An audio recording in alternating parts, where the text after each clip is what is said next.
We'll continue the conversation that we've had throughout the show today, in addition to keeping you up to date on the AFC Championship game now following the NFC Championship game domination by the Philadelphia Eagles. The New York Jets tomorrow will have a press conference for their new head coach and their new general manager. There'll be 2 seats up on the dais next to Woody Johnson. Aaron Glenn and Darren Mougey will sit in those seats. Glenn, of course, named the Jets head coach on Tuesday. Or I guess Wednesday. He interviewed for the second time Tuesday. By Wednesday, it was done. And yesterday afternoon, Darren Mougey became the Jets' next general manager. So Glenn replaces Robert Saleh. Mougey replaces Joe Douglas. And the similarities are this. Both guys are first-timers in these jobs. And I've been on this station a lot. I have a YouTube channel where I talk about the Jets every day. And my big thing throughout this search was please hire people with previous coach and GM experience. I don't believe this is a job for any first-timers. And what do the Jets do? They hire 2 guys who have never done the job you're hiring them for. Now, do I think Aaron Glenn could be a really good head coach? I do. I'd be lying if I said I don't. The more I read about Aaron Glenn, talk to people that either coached with him, played for him, played with him, the more excited as a Jet fan I try to be. But I'm also going to be fair.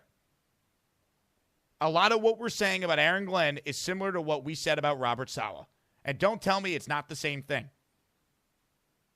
Aaron Glenn is a defensive-minded head coach who has never been a head coach before. That was Robert Saleh. They say Aaron Glenn's a leader of men. That's what they said about Saleh. Aaron Glenn's learned from a lot of great coaches. Bill Parcells, Sean Payton, Dan Campbell. That's what they said about Saleh. He learned from Pete Carroll. He learned from Kyle Shanahan. But what I won't do is say this, that just because Saleh failed, that means Aaron Glenn's going to fail too. That's not fair. Aaron Glenn deserves the benefit of the doubt. Now, the Jets themselves don't deserve any benefit of the doubt because they have sucked for far too long. Haven't had a winning season in a decade. Haven't won more than 7 games in a decade. Have not made the playoffs in 14 years. Remember when the Jets were in this game we're watching on TV right now? The AFC title game? 2 straight years? I do. But some people listening out there might be too young to even remember it. It's been that long. So the Jets don't deserve the benefit of the doubt. But this new regime, they're certainly qualified for the job. I'm just worried about 2 first-timers learning on the job in the biggest media market in the world with the pressure that comes with being the HC of the Jets or the GM of the Jets. It's hard. It's really hard. What I hope is different this time around is that you had Mike Tannenbaum and Rick Spielman in these interviews, vetting candidates, advising Woody Johnson.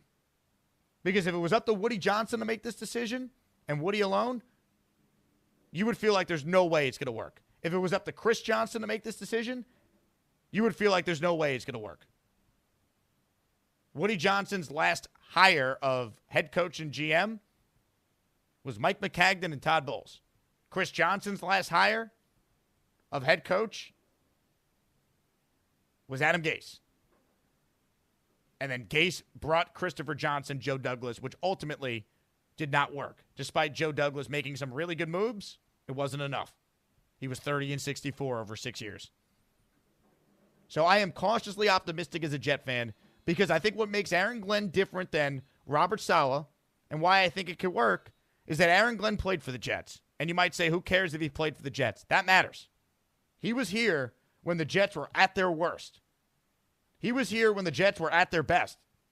Aaron Glenn played for the Jets for 8 years. He experienced 5 different head coaches. 5. Pete Carroll, Rich Kotite, Bill Parcells, Al Groh, and Herm Edwards. He saw what it looks like when you win 3 games in a season, when you win 1 game in a season, when you win 10 total games over the course of 3 years. That's how Aaron Glenn started his Jet career, by being a part of 3 teams that won 10 total games. Then he saw Bill Parcells come in, and he saw what it's supposed to look like as a player when you actually change the culture of an organization, when you actually turn things around. He saw what that's supposed to look like.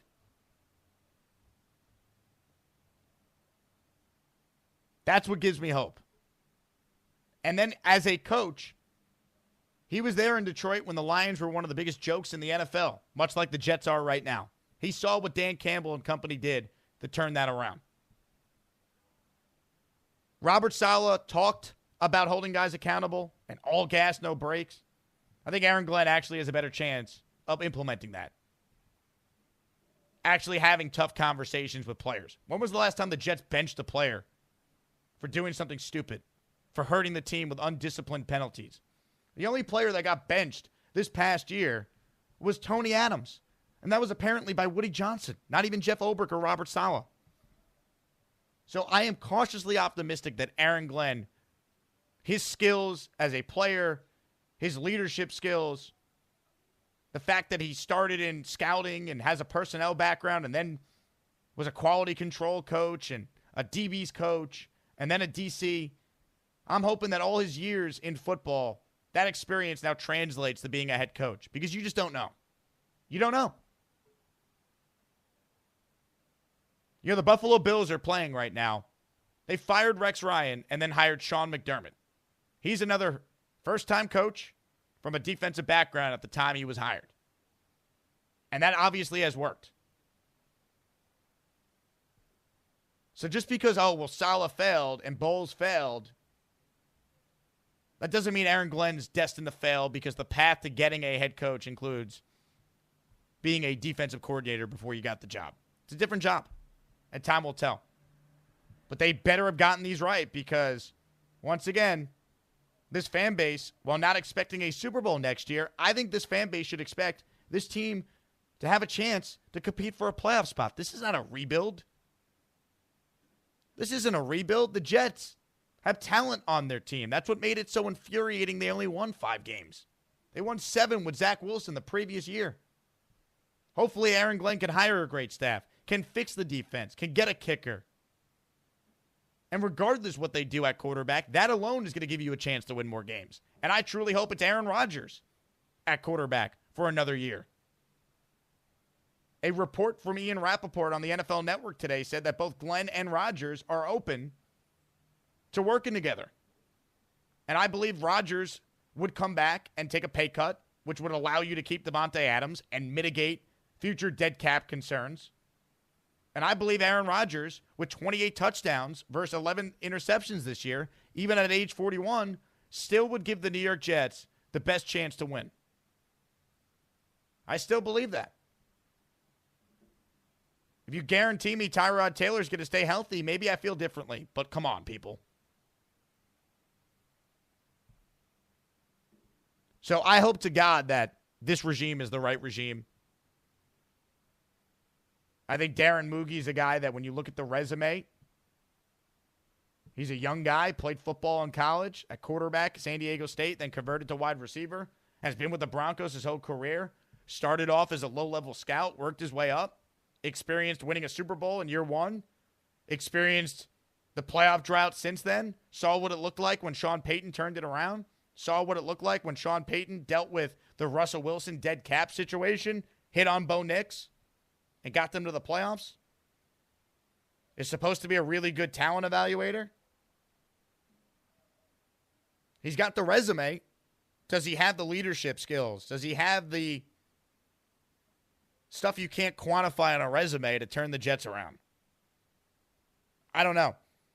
But much like I want Aaron Glenn to hire a coaching staff with experience, some guys on that staff that have been head coaches before to help him out, much like what Rex Ryan did when he was the Jet coach, when he had Bill Callahan, who's been a head coach on his staff, when he had a seasoned special teams coordinator and Mike Westhoff.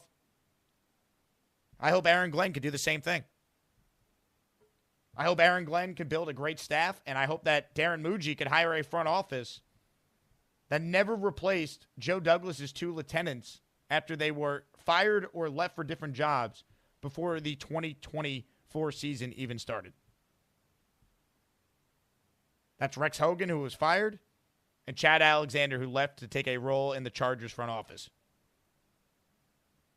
And to do that, Woody Johnson's got to let Aaron Glenn and Darren Mougey hire who they want.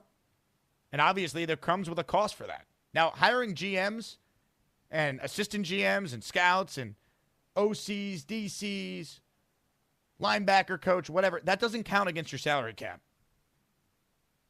So that's on Woody Johnson to let Aaron Glenn and Darren Mougey have the money to spend money on their staffs. And I hope to God that they do that. I hope that Woody lets them do that. And now, Woody, you made these hires. You got to stay out of the way. You know, Woody Johnson tried to distance himself from Joe Douglas and Robert Saleh because he wasn't the Jets' acting owner when they were hired. It was Christopher Johnson. Woody's now back from London. He's not getting an ambassadorship position, it doesn't seem like. These were his hires. He led the search. He was advised by Tannenbaum. He was advised by Spielman. But these are his picks. And there's no Jet fan that's going to feel great until you actually see results. 800-919-3776. 800-919. ESPN's the number. At Jake Asman on X if you want to weigh in. Mike Tannenbaum was on New York Game Day earlier today. Tannenbaum obviously knows damn well what led to these decisions to get the Jets Mougey at GM and Glenn at head coach. Here's Mike Tannenbaum talking specifically about why he thinks Mougey at GM could be the guy to right the ship. Just someone that was really smart, detailed-oriented, had a really interesting, detailed approach to the process. And, you know, he's somebody, if you look at his background, like, been in one organization, but been around a lot of, like, high-performing, high-achieving people and had been there through multiple ownerships. And if you look at it, like, over a long period of time, what's interesting is, like, when people survive ownership changes, typically there's something special about them because, not always, but a lot of times when you see ownership changes, you just see, like, hey, new owner, we're going to clear everybody out. And you can look at Darren's bio and track record. It was sort of the opposite. Like, the more he was there, despite all the changes, the more responsibilities he got. So Tannenbaum thinks that Darren is special. I hope he's right. Here's more from Tannenbaum. Was there a quality that stood out about both Aaron Glenn and Darren Mougey? There wasn't any one piece of data that sort of, you know, put them to the top. It was just more of, you know, one of my big beliefs, if you're hiring a GM, the more I go through life, the more I believe in one thing, like, who you are is how you treat people that can't help you. Like, your true and authentic character is how you treat people that can't help you. And we call people from agents of players that were backups or that were cut, staff members. And the more thorough we got, you know, there was just patterns in the data that both Darren Mougey and Aaron Glenn were smart, high character, high performers that cared deeply, would be great leaders, be great listeners. It was a data-driven approach. More from Tannenbaum, specifically about Aaron Glenn. Was the head coach search for the best available hire, or did they have a specific coach in mind? I think there's a lot of dogma around that, meaning like, hey, we got to get the quarterback whisperer. And sometimes that works great. But I think when you study 30 years of data, and like, you know, Andy Reid, for example, is somewhat that probably transcends this a little bit. But like, you look at sustainability from Parcells and Belichick, even a guy like Sean Payton, it's about their leadership and holding players and your staff accountable. Like, you got to understand, like, these jobs are not about, hey, what's your best red zone scheme? It's about getting your players to be their best version of them and getting your staff to be the best versions of themselves. I hope we see it, because the Jets clearly lack an accountability. Clearly lack accountability. Accountability is a huge problem in that building. And I hope Aaron Glenn and Darren Mougey are able to come in and do what Mike Tannenbaum is saying they're going to be capable of doing. One more from Tannenbaum. Here's him specifically talking about what led Aaron Glenn to being hired.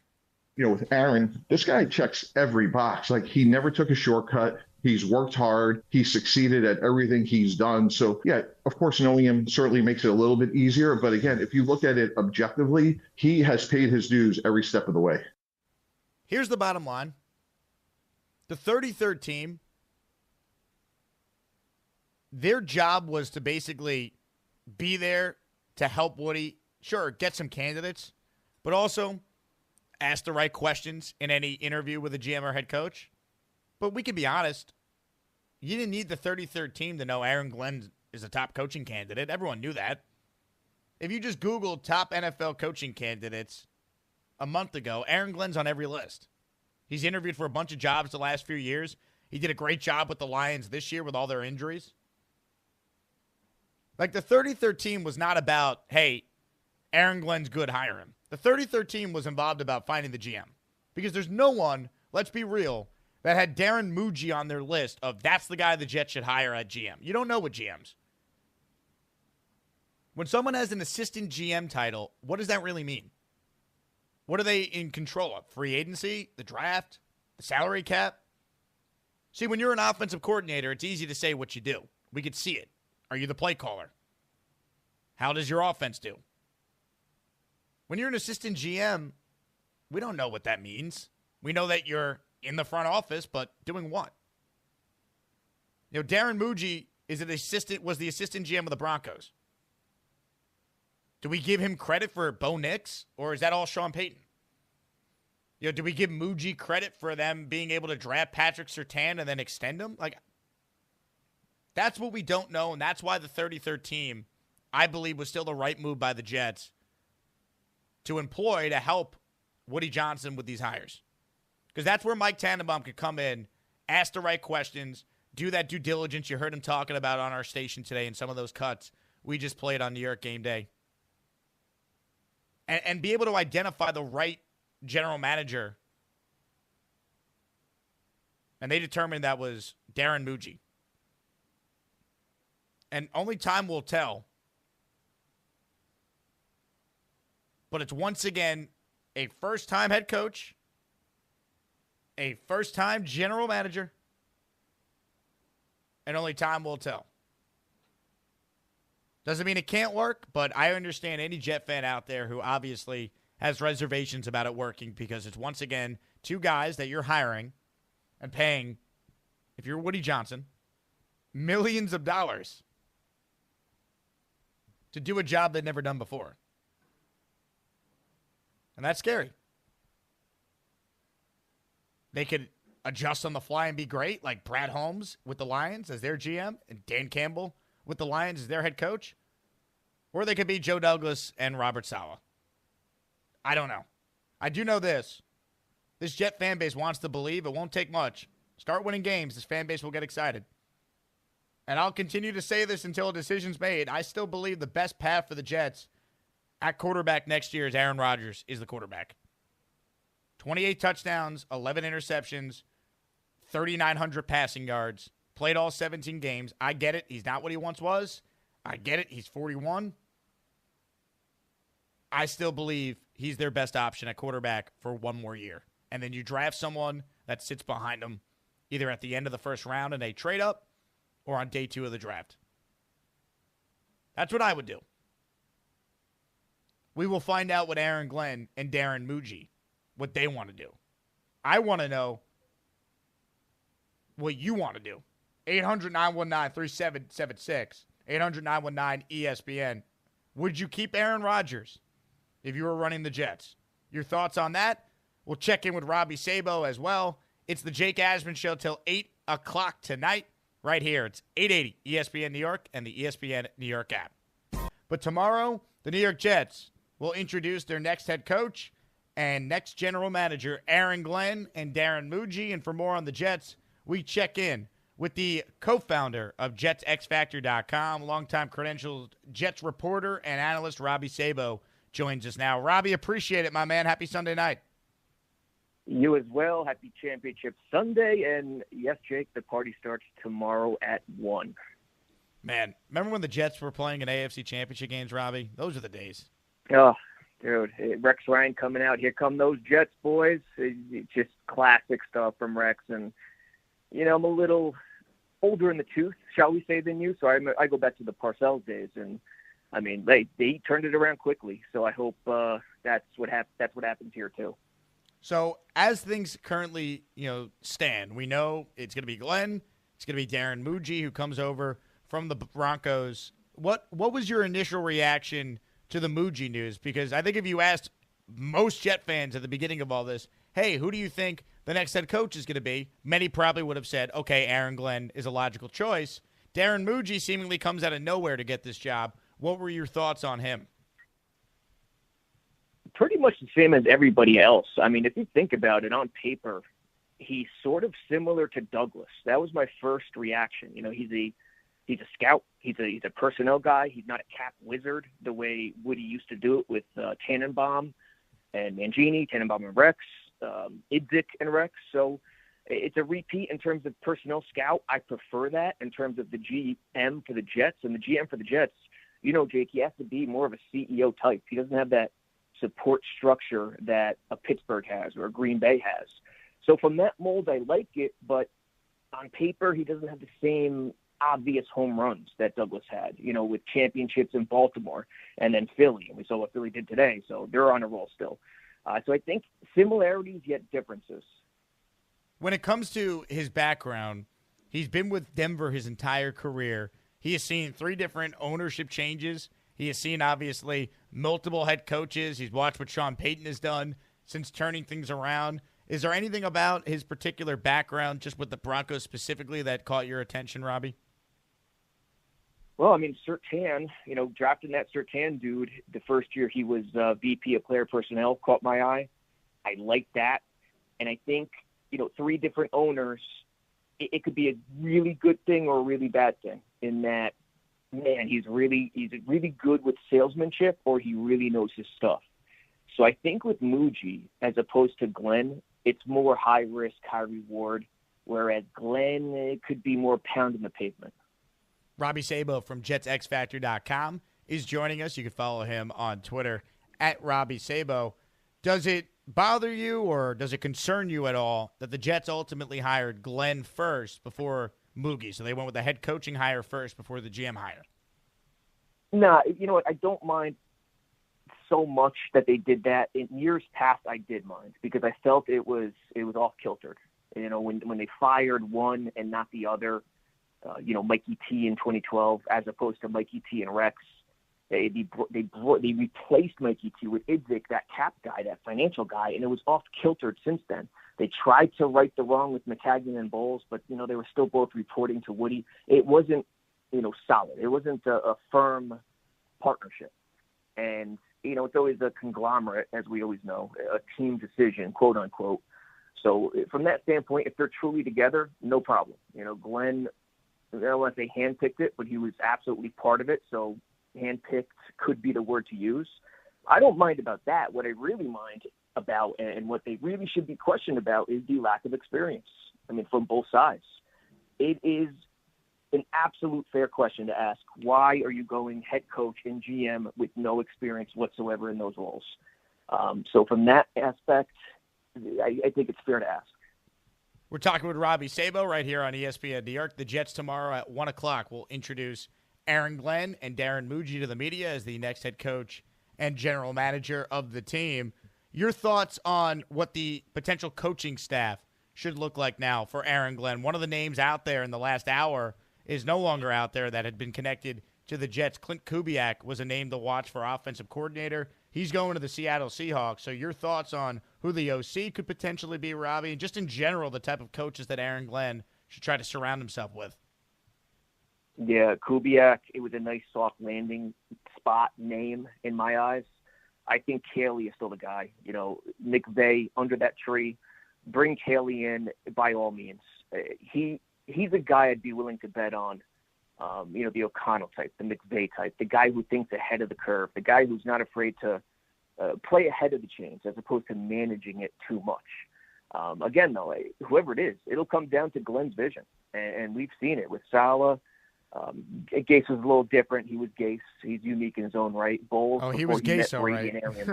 He was Gase. He was Gase, all right.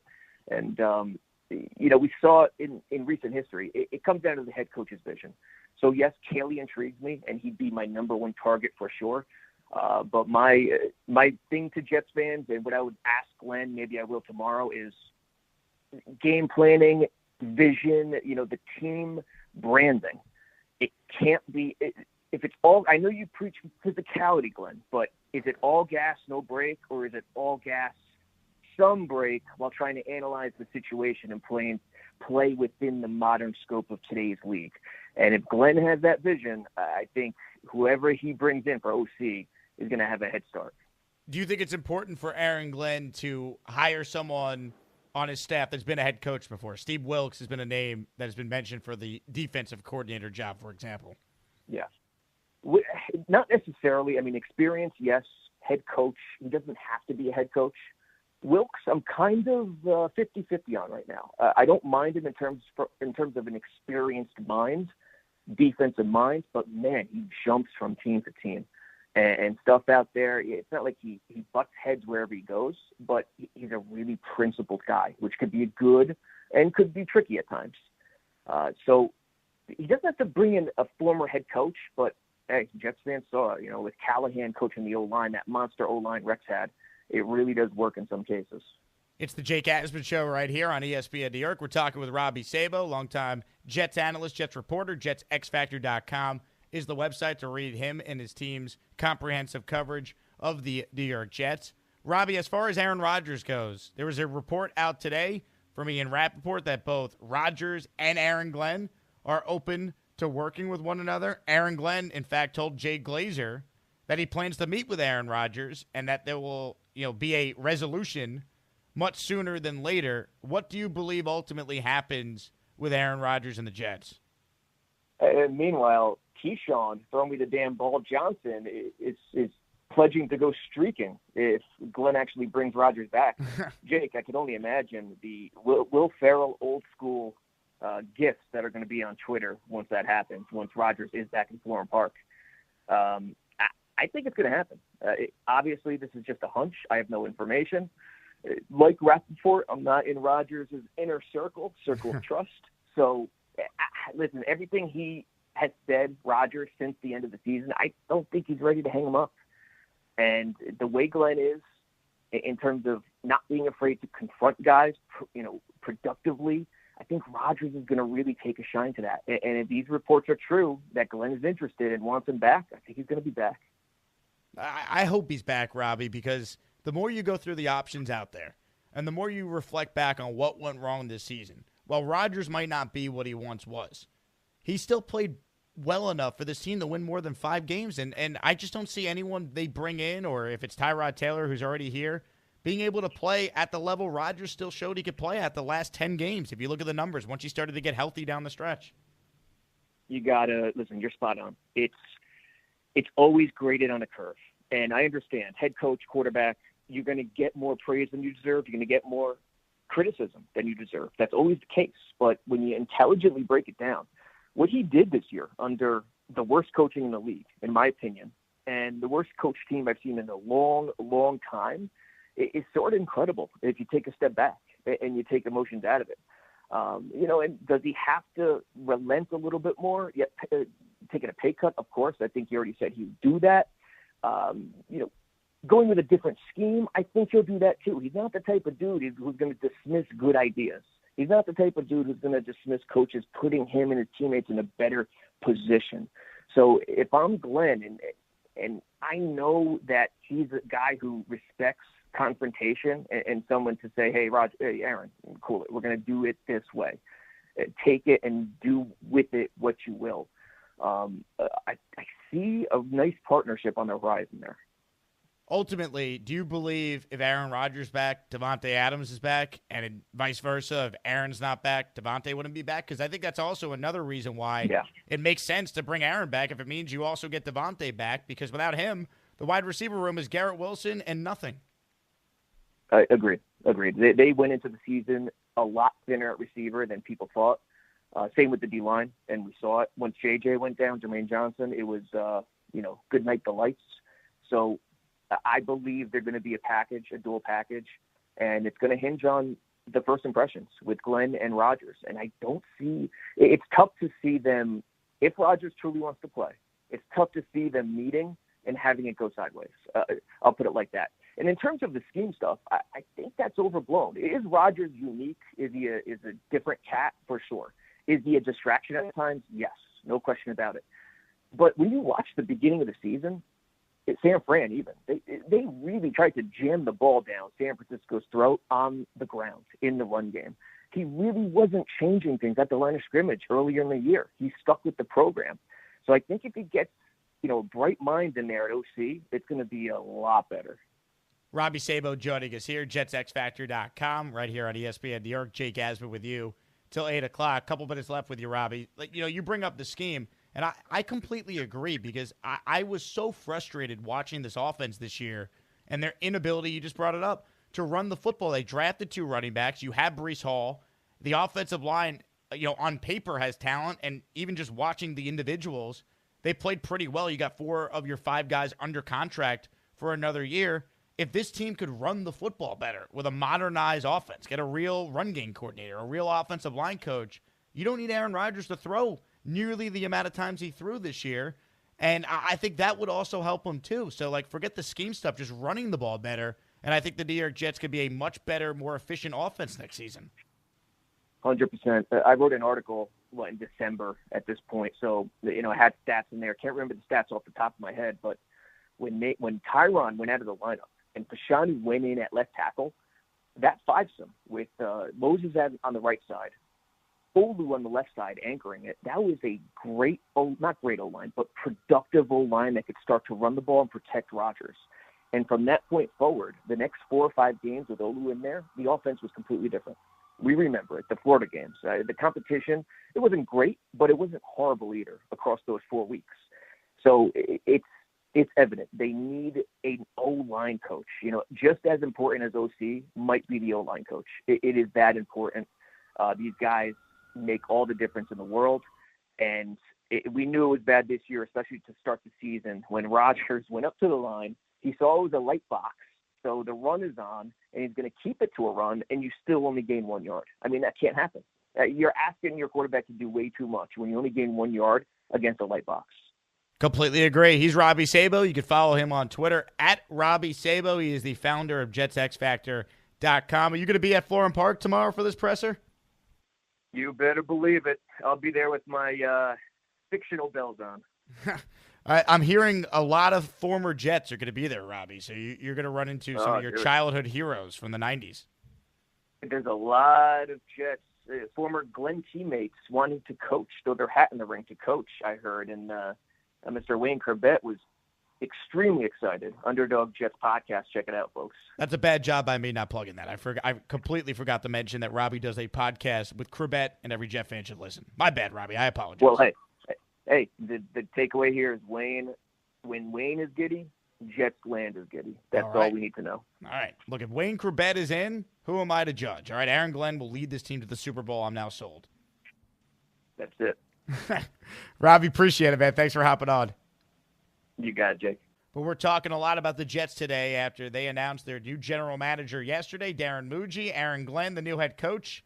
And those 2 guys will be introduced to the media tomorrow at 1 p.m. with a press conference at 1 Jets Drive. And for more on the Jets right now, we say hello to Joe Caporoso, who's the founder of the longtime website Turn On the Jets, and he's the host of the Badlands podcast on Patreon with Connor Rogers from SNY. Joe, really appreciate your time today on a Sunday. Thanks so much for hopping on.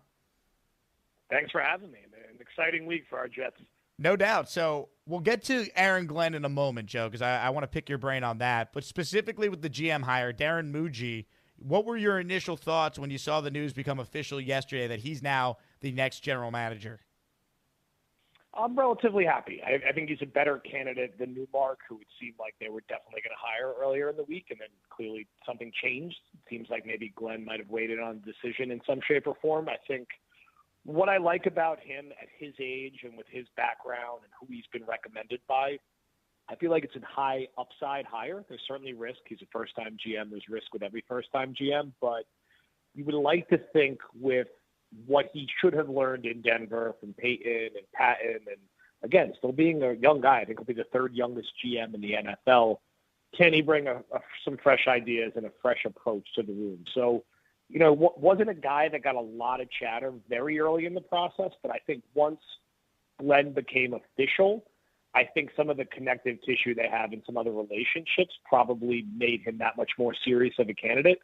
And it seems like really down the stretch, he out-interviewed the final 2 guys and got the job over the line. So I think most Jet fans should be happy. I think it's going to be a little bit more of a head coach first setup than we've seen previously, at least with Joe Douglas and Mike McCagnon, and that might not be a bad thing. What did you make of the 3 finalists for this job? You mentioned Lance Newmark, and you're right. It felt like the same day Aaron Glenn interviewed for the second time. Newmark being there felt like, oh, they're just going to pair up two guys that know each other from the Lions. But then it turns out to be Trey Brown, the other finalist, with the guy who gets it in Darren Mougey. Were you surprised, one, those were the three finalists, and two, just the process that got us to Mougey? What were your overall thoughts on how we got here? I'd say it was quite a winding and unconventional process. That's not necessarily a bad thing. I think it was a little jarring at times to see just how many people they talked to, but I think with some of the hiring rules now, the whole process taking as long as it did is not overly shocking in any way. But, the final three, I think if you would have told Jet fans at the beginning that was going to be the final three, I think most people would have been relatively surprised. Again, the Newmark momentum kind of coming out of nowhere where it really sort of seemed like he was Ben Johnson's guy. And when then that fell through, people just automatically attached him to Glenn. What was kind of out of left field. I think, again, if you dig a little deeper to Glenn and Mougey having some similar connections to Sean Payton, it's not that shocking he was in the final three. But yeah, I was kind of surprised that a guy like, I don't know, a Hallaby or a Greenberg or a Dimitroff didn't end up in the final three. Maybe Borgonzi would have if the Titans didn't move so quick on hiring him. So a long process. It felt longer than it actually was just because the Jets have had these roles open for such a long time. But maybe not a shocking conclusion because Glenn, I think, has been the long-standing favorite to be the head coach. And if you knew in advance he was definitely going to be the head coach, it makes sense where this ended up. Joe Caporoso joining us here on the Jake Asman Show on ESPN New York. Joe is the founder of Turn on the Jets and the host of the Badlands podcast on Patreon with Connor Rogers. Joe, as far as the two guys they settled on, and not settled on, but the two guys they ultimately chose for GM and coach, I like both candidates. I see why they each got the job. What concerns me, though, as a longtime suffering Jet fan like you, it's once again two guys that are first-timers in these roles. What is your level of concern with the Jets once again opting for a first-time head coach and a first-time general manager? Look, it's a very fair concern. I think we're going to hear a lot about that in the coming months. I think it's going to be really important to see how both these guys build out their staffs and how they get some experienced voices around them. I think we're already hearing for Glenn, is a guy like Todd Haley going to come in as an offensive consultant or assistant, which I think will be wise? Is even a guy like Mike Westhoff going to knock around the building a little bit and offer some counsel here and there on special teams? Do they hire an experienced guy like Steve Wilkes, their defensive coordinator? I think looking for some names like that, I think will help support Glenn and maybe ease some of those concerns. In the front office, who comes over as his number two and number three? This is where previous GMs have failed. The Brian Heimerdingers and the Rex Hogans and the Chad Alexanders not working out. Can Mougey go get a strong number two, has a little more experience than him, and is a little older. And how does that rest of that room come together? I think that's the easiest way to calm some of those concerns. So it's a critical couple of weeks here, how they build out their staffs. And again, if ownership gives them the necessary budget to properly build out their staffs. Joe Douglas was given that budget. He just chose to bring Rex Hogan back as his biggest hire, which in hindsight is completely baffling. So let's hope they bring a little more turnover to the front office and make some stronger hires that bring some fresh voices and opinions in. Joe, you mentioned the head coach being hired before the GM. That's not something that the Jets have done often. Your thoughts on that? And you mentioned it, Aaron Glenn going to be, probably the face of all this going forward. Your thoughts just on how that, potentially impacts personnel moves, decisions on Aaron Rodgers, of course, which we'll get into. Just the idea of, hey, the head coach kind of being the front-facing, organizational leader for this team going forward. Yeah, look, it hasn't been that way for the Jets probably since the really early Rex years. Definitely, his influence kind of waned towards the end with Idzik, but the last two regimes have definitely been more GM than head coach first. And I think this has a chance of working in that could Aaron Glenn be a more effective buffer between football and business and football and ownership in the building? Do they give him a little more trust and room to operate as a guy who's played here before, who's been here before, who clearly has the support of a lot of former players and former parts of the organization like Parcells? Does that give ownership in business a little more comfort to say, all right, we're really going to get out of the way. This is going to be his show. It's going to kind of operate like that Pete Carroll model in Seattle. And does that give the front office a little more space to just go about their business? So that's the optimistic take on it working. That's a lot to ask of a first-time head coach in New York, which is why it's that much more important he really builds out a staff that has some experience on it on each side of the football. All right, as far as Aaron Rodgers goes, there's a report out there from Ian Rappaport that both Rodgers and Glenn are open to working with each other. Aaron Glenn apparently told Jay Glazer on the phone today that he plans to meet with Aaron Rodgers, and they will definitely come up with a decision much sooner than later. What do you believe is the best path forward for the Jets with Rodgers? And then, on top of that, what do you ultimately think they will do with Aaron Rodgers? I think it's early days, and I would just encourage people not to make any definitive statements. Like, the staffs are not built out yet. There's no reason for them not to say they're not open-minded to this stuff. I am highly confident in tomorrow's press conference they're going to say, we're very open to have Aaron back. He's a Hall of Famer. We're excited about what he can potentially bring here. There's no reason to slam the door shut or swing it fully open. They need to have a conversation. They need to hire an offensive coordinator. They need to build out their front office. They need to have a bigger conversation about how they plan to spend money. And it's a little hard to predict because Aaron Rodgers is an unpredictable guy. It would not shock me at all if he still wants to retire, or if he kind of says, like, look, like, I might want to play one more year, but, you know, I think you guys are kind of like starting over in some sense, so maybe it's for the best if I go somewhere else.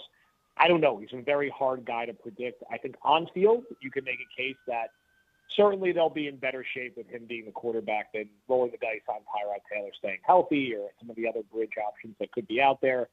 The question is more, does that sort of inhibit Aaron Glenn from building a new culture and turning the page? If it's still the Aaron Rodgers show and we're still doing everything Aaron Rodgers' way and running the offense his way, that's a hard conversation they have to have and figure out. Because there's no more Nate Hackett. There's probably no more Alan Lazard. What happens with, Devontae Adams? It all remains to be seen. I would still think it's more likely than not he is not on the team next year. I would not be shocked at all if he retired. He was acting like a guy who was going to retire late last year. It's very hard to play quarterback at 42 in the NFL. But I don't think we're going to have a definitive answer a little closer to the start of the league year. So I would expect this resolved by like the last week of February or maybe the first week of March at the absolute latest. Joe, great insight as always. I know you're going to be watching that press conference tomorrow, and I think you said this on one of your podcasts. You're buying the Aaron Glenn number 31. I'll be doing the same. Hopefully this works because we've suffered long enough. Yeah, we need the throwbacks at least. It's the only safe jersey I feel like I could buy my kids right now. I've got the Glenn throwback. That should at least last, hopefully for many years, but for at least a few years, and then we'll take it from there. I'm right there with you. Joe, really appreciate the time here on a Sunday. Thanks so much. All right, thanks for having me. Joe Caparoso, founder of Turn on the Jets and the host of the Badlands Jets podcast on Patreon with SNY Jets pre- and post-game host Connor Rogers.